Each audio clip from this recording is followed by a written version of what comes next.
In the glittering penthouse, the lights had just flickered back on after the storm, casting harsh shadows across imported marble and designer furniture worth more than most people earned in a year.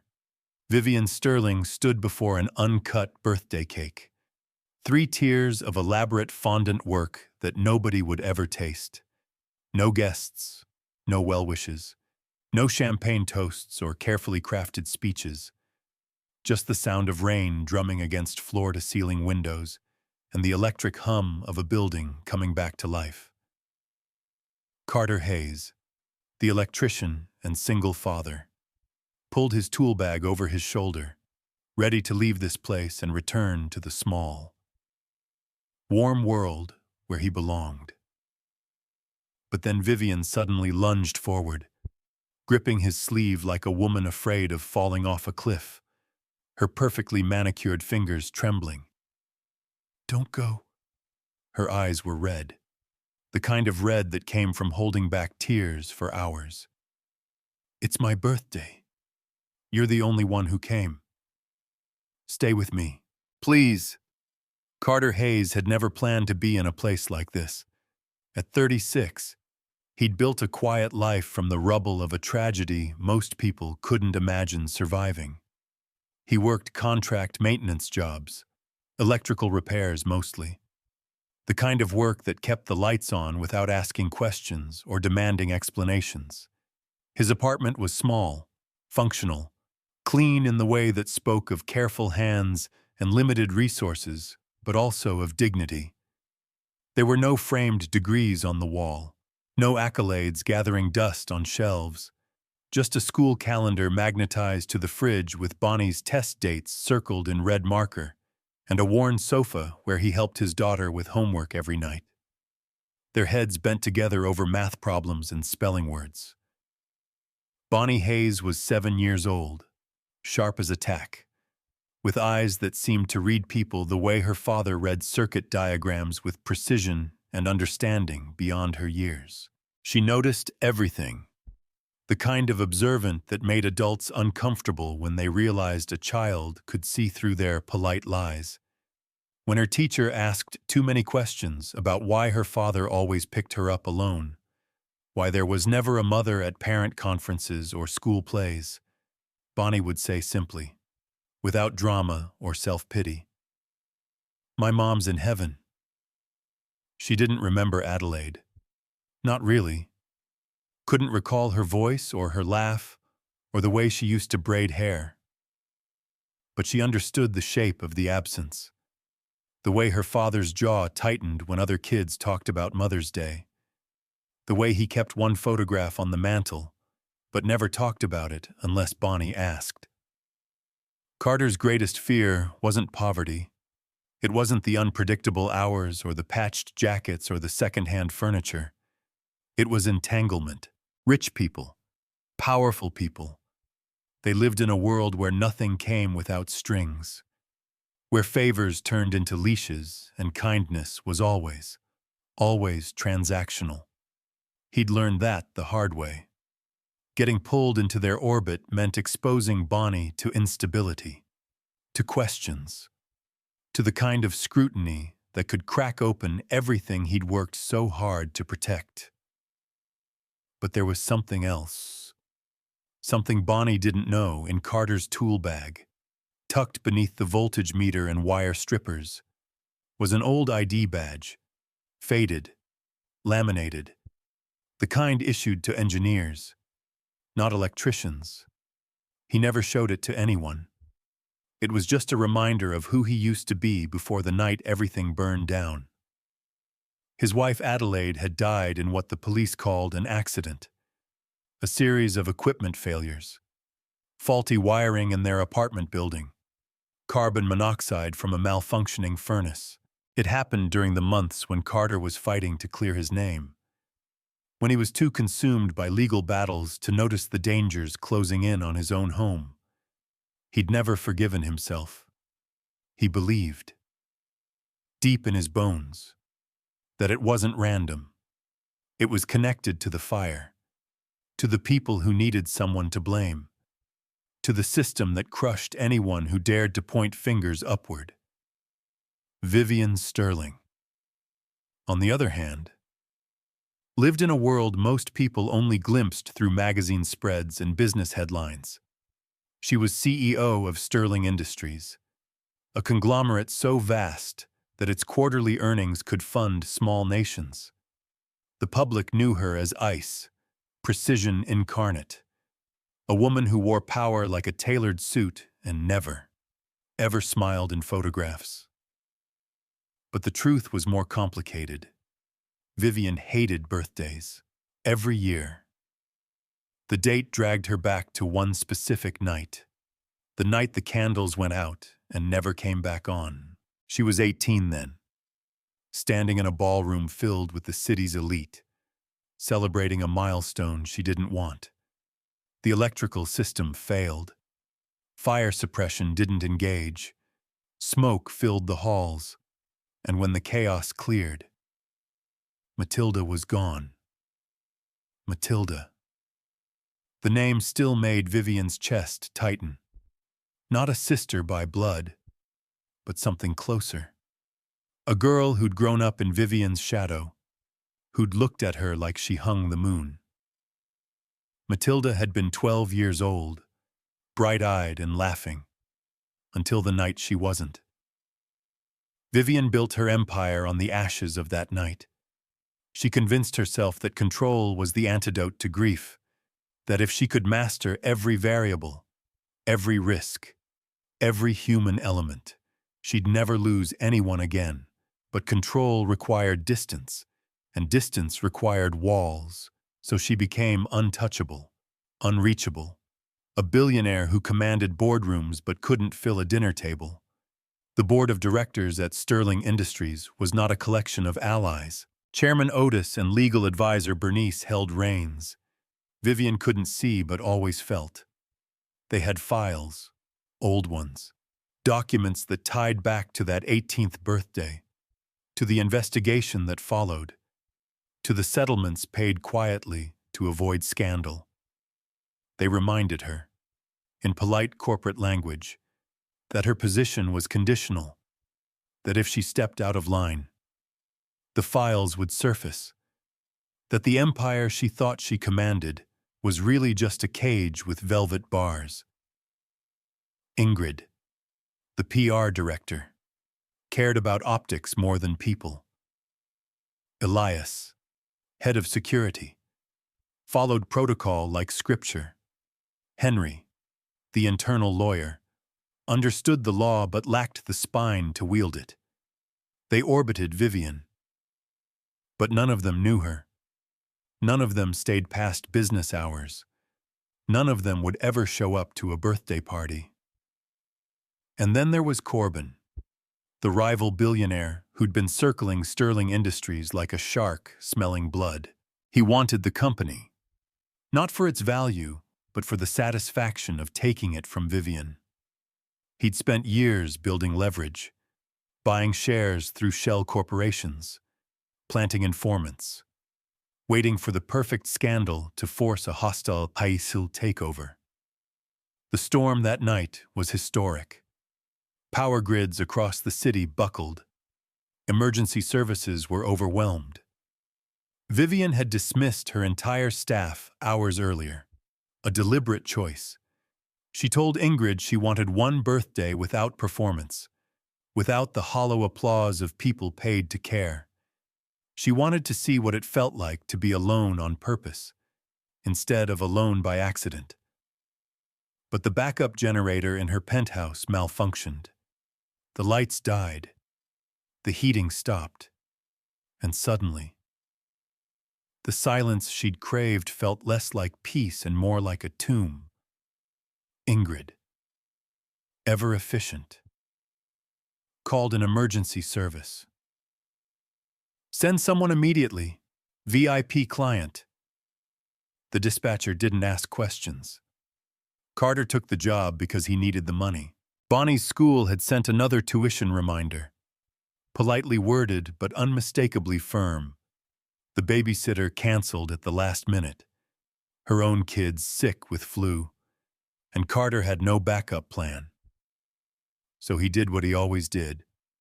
He packed an extra jacket, filled a thermos with hot chocolate, and brought Bonnie along.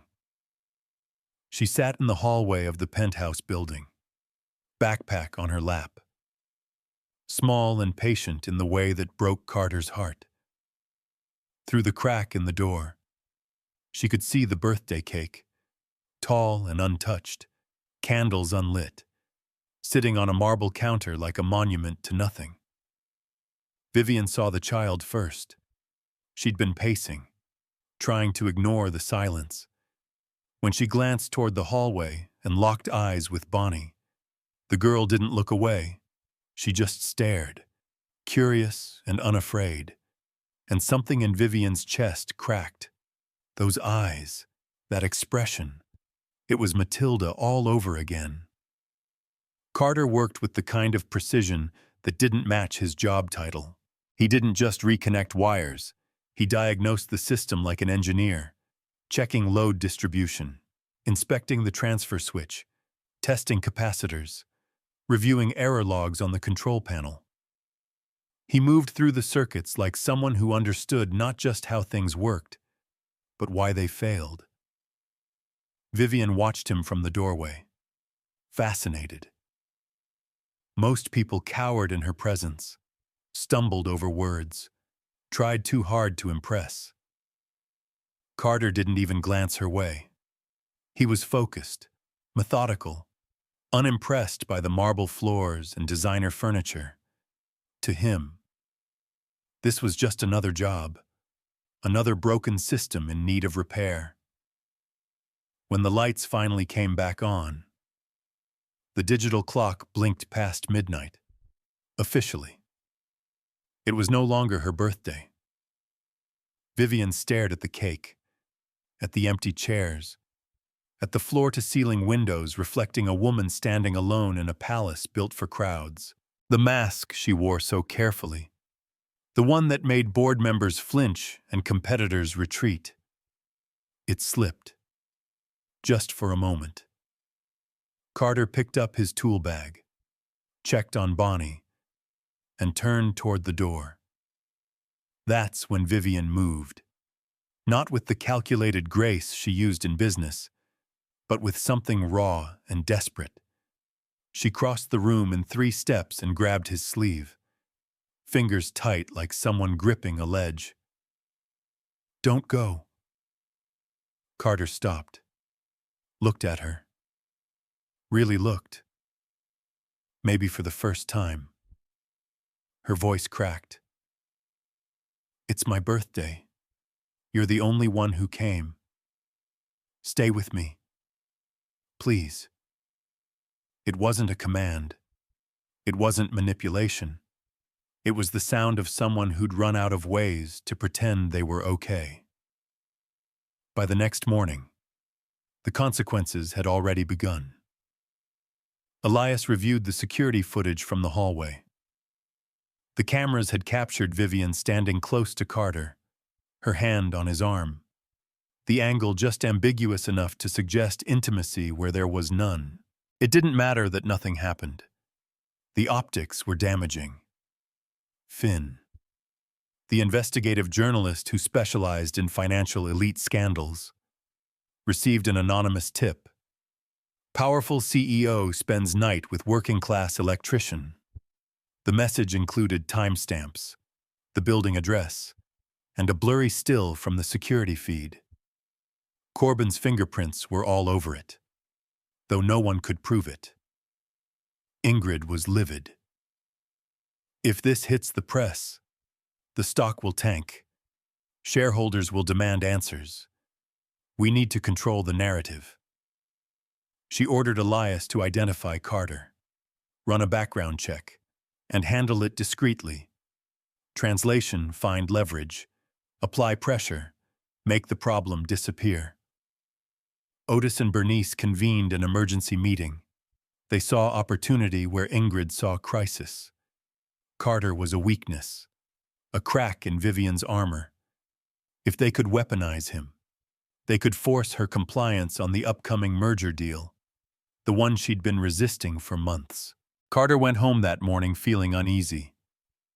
Bonnie, oblivious to the tension, chattered about the lonely cake lady all through breakfast. She didn't understand why her father seemed so distracted, why he kept checking his phone, why he told her not to mention the penthouse to anyone at school. Carter reminded himself of his cardinal rule. Don't get involved with rich people's problems. Don't let their chaos bleed into Bonnie's life. Stay small. Stay safe. Stay invisible. When a courier arrived that afternoon with an envelope, Carter almost didn't open it. Inside was a thank you note, handwritten on expensive stationery, and a check for $5,000. He stared at it for a long time. Then he wrote a single word on a piece of notebook paper, sealed it in an envelope, and sent it back. No. Vivian received the rejection in her office. She'd been preparing for a board meeting, reviewing projections, fortifying herself for another round of passive-aggressive power plays. When her assistant handed her Carter's response, she stopped. No one said no to her. Not like this. Not without explanation or negotiation. Just a flat, unadorned refusal, for the first time in years. Vivian felt something other than control or emptiness. She felt curious. Over the next week, Vivian did something she hadn't done in a decade. She left the tower. No driver, no security detail, just a borrowed car and directions to Carter's address.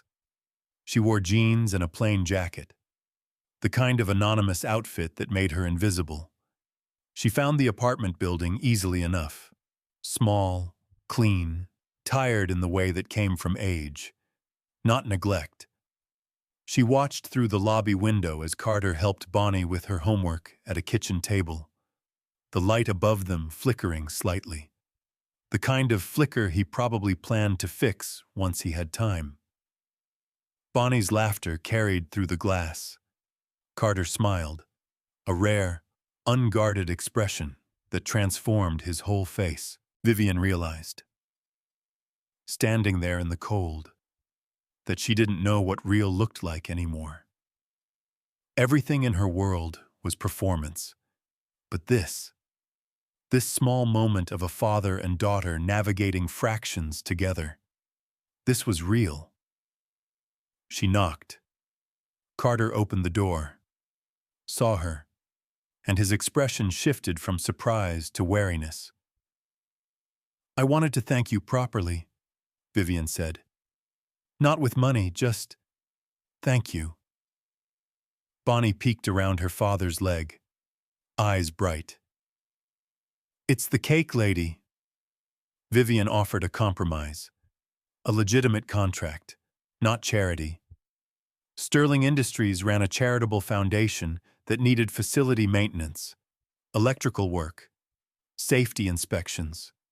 The pay was fair, the terms clear, everything documented and professional. Carter hesitated. He didn't trust it. But Bonnie needed stability. The school costs were climbing. The apartment's wiring was outdated, potentially dangerous. He could keep saying no out of pride, or he could say yes for his daughter's future. He agreed. On one condition, everything in writing. No favors, no backdoor deals, no strings. Vivian nodded. Deal. That evening, Bonnie made something in her room. She emerged an hour later with a handmade birthday card, folded construction paper with crayon drawings of candles and lopsided letters that spelled "Happy Late Birthday." She handed it to Vivian with the solemnity of someone presenting a crown jewel. Vivian took it. Her hands shook. It was the first real gift she'd received in longer than she could remember.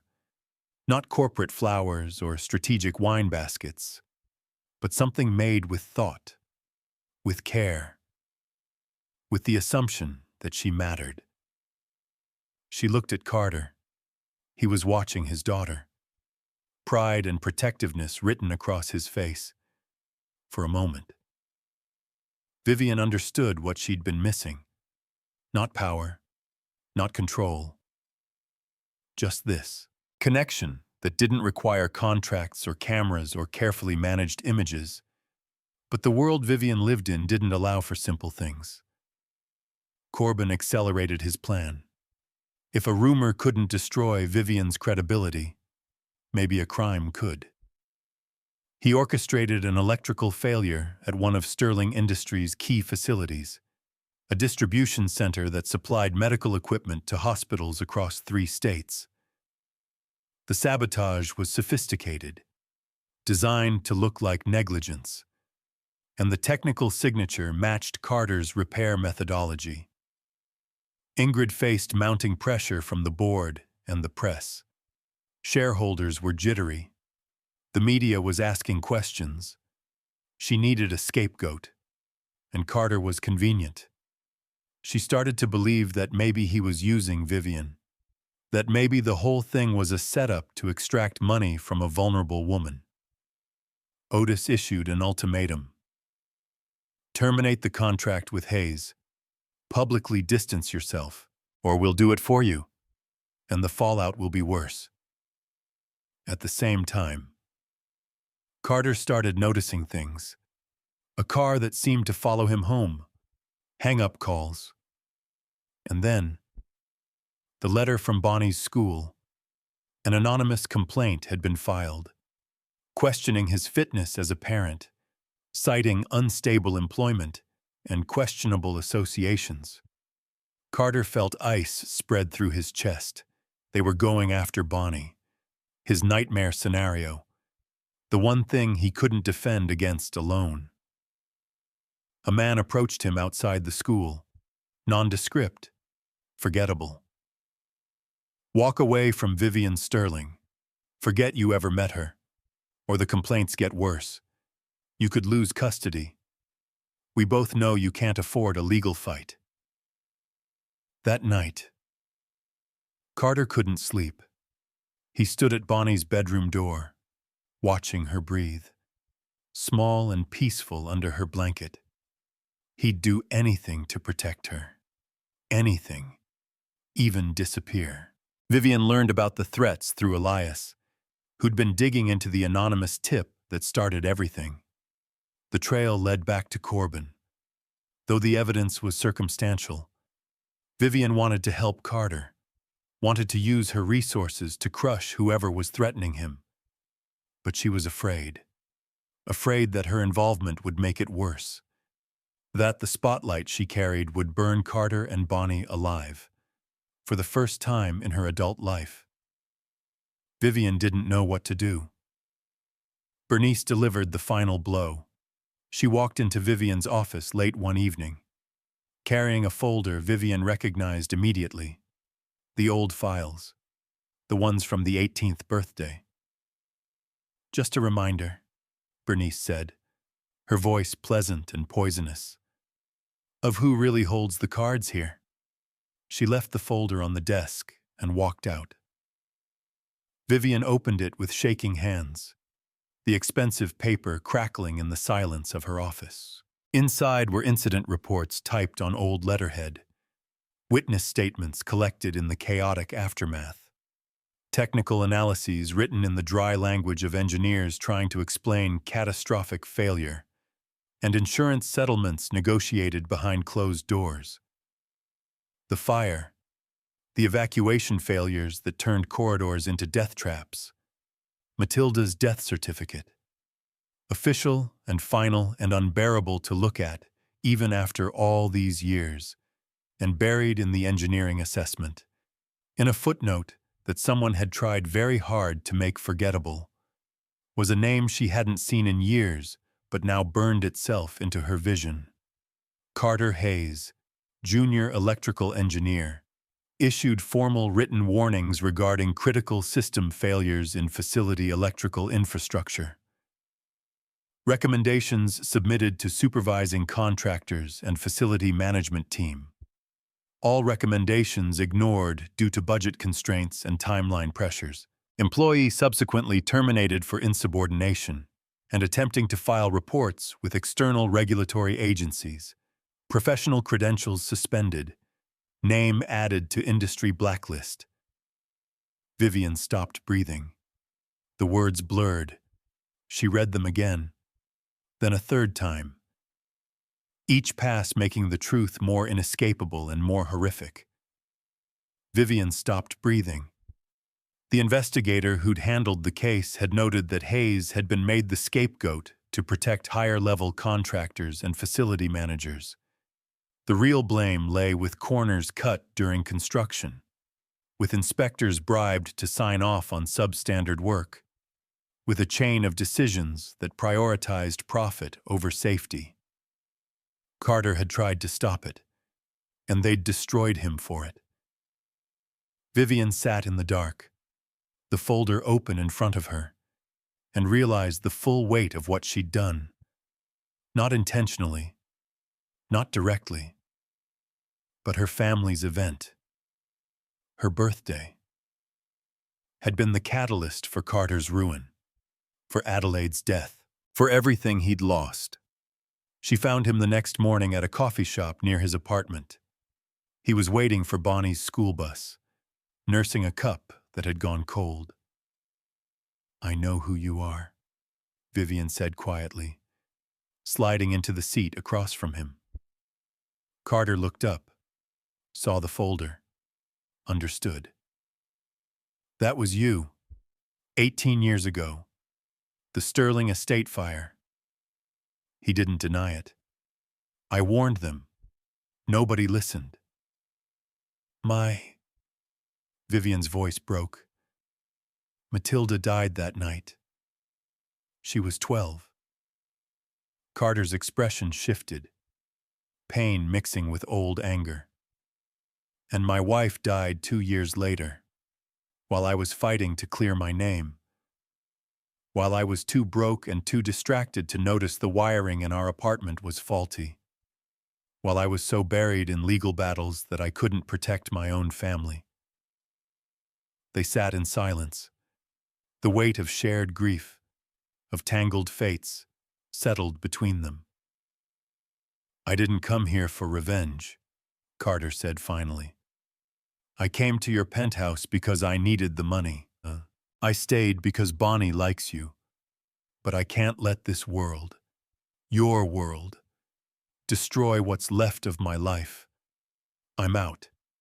I'm taking the contract termination. I'm leaving." "Don't," Vivian said. Carter stood. "I have to." "Then they win. Corbin, Otis, everyone who's been using us as pieces on their board. They win."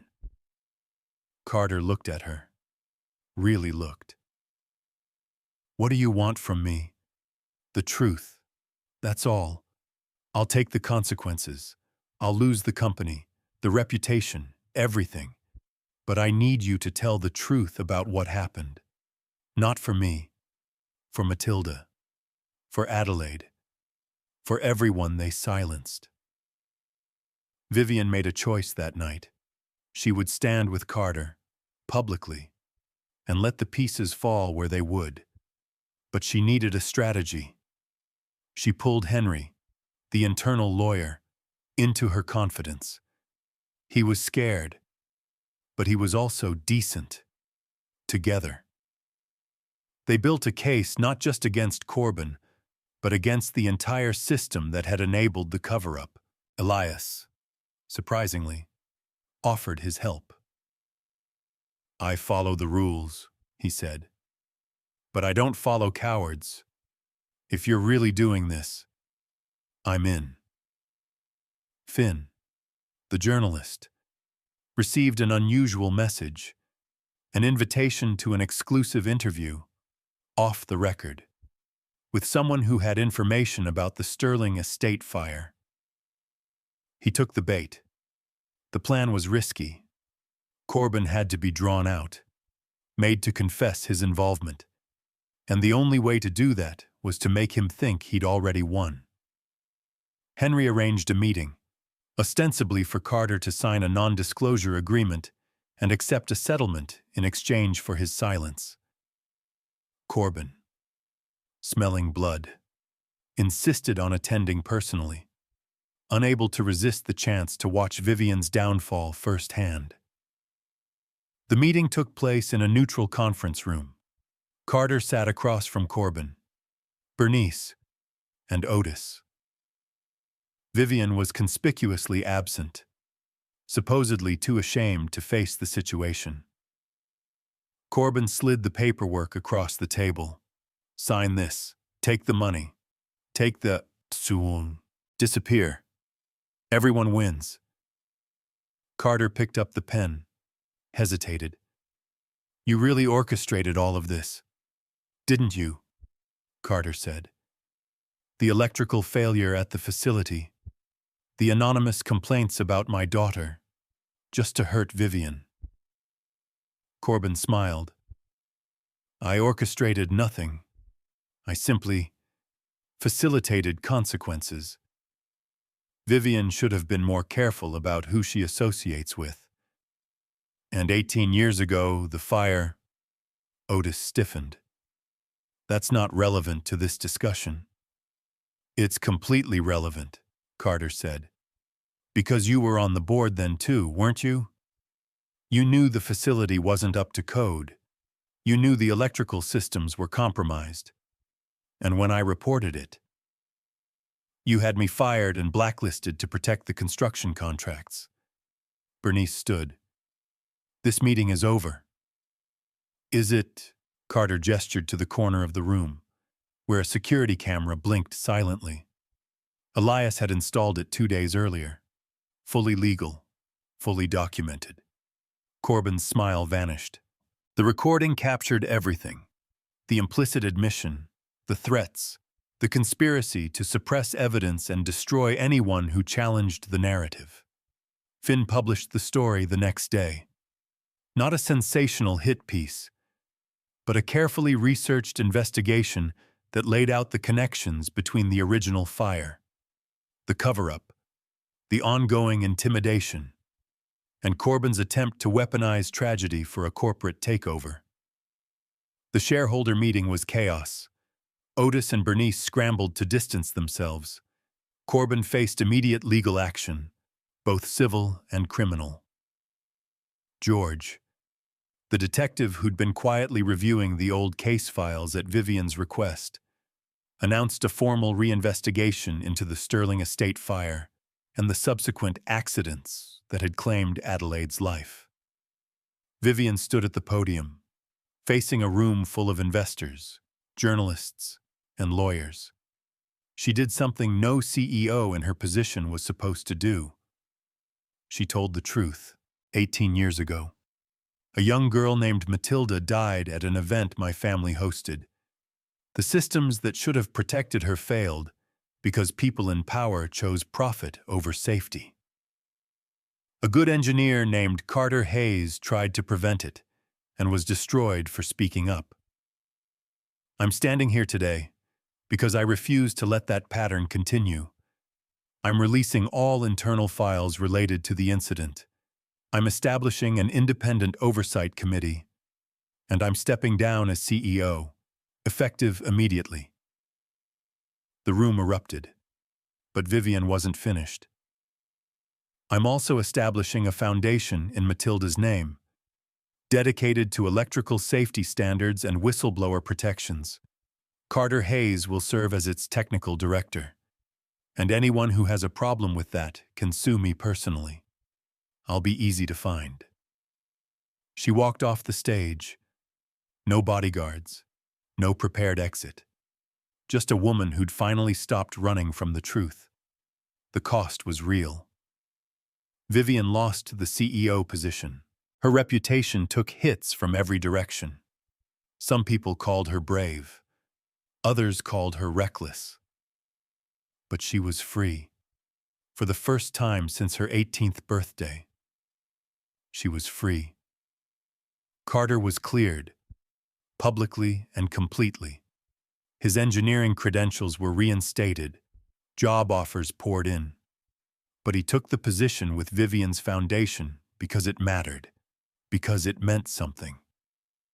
6 months later, on Vivian's birthday, there was no penthouse, no marble counters or designer cakes, just a small apartment, warm and lived in, filled with the smell of homemade dinner.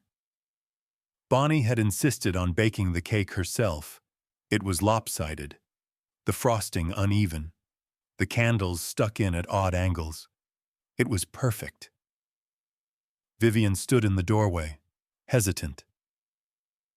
"I don't want to intrude. I know you have your own traditions." Bonnie grabbed her hand. "Don't go. It's your birthday. You're supposed to be here." Carter met Vivian's eyes across the small kitchen. The wariness had softened, not gone, but softened. "If you want to stay, you can stay." Vivian sat down. Bonnie lit the candles with solemn concentration. They sang off-key. The cake was too sweet and slightly burnt on one side. It was the best birthday Vivian had ever had. Later, after Bonnie had gone to bed, Carter and Vivian stood on the small balcony, looking out at the city lights. "Thank you," Vivian said, "for giving me a chance to make this right." Carter was quiet for a long moment. Adelaide used to say that the hardest thing about losing someone isn't the grief. It's wondering if you'll ever feel whole again, if you'll ever find people who see the broken parts and don't walk away. "You didn't walk away," Vivian said. "Neither did you." They stood together in the cold. Two people who'd been hollowed out by the same chain of tragedies, who'd found each other in the wreckage and chose, against all odds, to stay. The foundation launched 3 months later. Carter trained a team of young engineers, teaching them not just how to fix systems, but how to stand up when something was wrong. Vivian worked quietly behind the scenes, leveraging her remaining connections to push for legislation, to fund research, to make sure Matilda's death and Adelaide's death meant something. Bonnie started calling Vivian by her first name instead of the cake lady. Small victories. The world didn't transform overnight.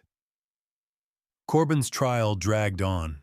Some board members at Sterling Industries escaped consequences through legal maneuvering.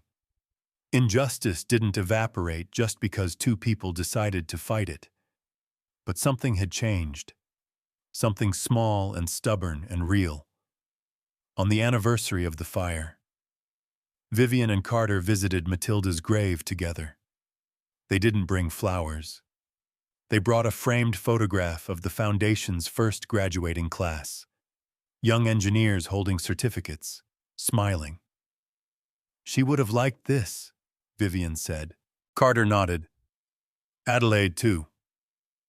They stood in the quiet, honoring the dead by refusing to let their deaths be meaningless.